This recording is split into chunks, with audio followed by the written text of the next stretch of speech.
ملګرو دا د پاکستان تحریک انصاف یو سینیر غړی مراد سعید دی. ټول به هغه ډېر ښه پیژنئ. که ستاسو خیال وي کله چې د 9 مۍ واقعات وشو نو د هغې نه پس مراد سعید هغه غیب شو. د هغې هېڅ پته نه وه چې آیا په کوم ځای کې دی. نن چې کوم دی د هغې کوم تصویر چې دی هغه مخې ته راغلی او دا وخت تاسو هغه په سکرین باندې کتی شئ چې ږیره هم پرېښې ده او کم لږ داسې موټا شوی هم دی. زه به تاسو سره دا شریکه کړم چې زیاتر خلک وایي چې مراد سعید آیا پاکستان نه تښتېدلی او په دې ملک او په دې کې نه به زه تاسو ته ویم چې په پاکستان کې هغه و خو داسې ږیره او داسې لږ شکل صورت چې دی هغه یې بدل کړی و او داسې ګرځېدو را ګرځېدو. نو نن چې کوم دی د هغې کوم تصویران چې دي هغه په سوشل میډیا طرف ته راغلي دي. خلکو ورسره باقاعده کومې سیلفیانې چې دي هغه مو وموستې دي او په سوشل میډیا باندې هغه چلیږي. که تاسو وګورئ په خیبر پښتونخوا کې اوس د پاکستان تحریک انصاف کوم حکومت چې دی هغه راتلو والا دی.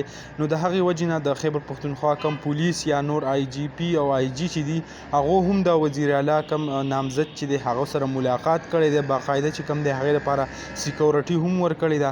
دې نه علاوه لکه مختلف داسې کسان هغه چې کوم ورک وو نو هغه هم را پیدا شو او د پېښور کوم های کورټ چې دی هغه ولس ضمانتونه هم ورکړه. نو ښکاري داسې چې پی ټي آی بیا چې کوم دی هغه په خپل اقتدار کې راتلو والا ده. په وفاق کې که تاسو وګورئ د پاکستان مسلم لیگ نون او د پاکستان پیپلز پارټۍ حکومت راځي خو په دې صوبه کې چې کوم دی هغه د پاکستان تحریک انصاف کوم حکومت چې دی هغه کنفرم دی. باقاعده د یو جماعت سره هغه اتحاد کړی دی. د هغه اتحاد له سببه چې کوم دی هغه به په دې صوبه کې راځي. نو کم د مراد سعید په هکله باندې د هغې کوم تصویران چې په سوشل میډیا ګردش کوي د هغې په هکله کوم خبرونه او څه چې وه موږ تاسو سره شریک کړه. امید لرم ویډیو به مو خوښه شوي. که ویډیو مو خوښه شوي ویډیو لایک کړئ او که زموږ په چینل نوي یې چینل سبسکرایب کړئ د داسې نورو ویډیوګانو دپاره.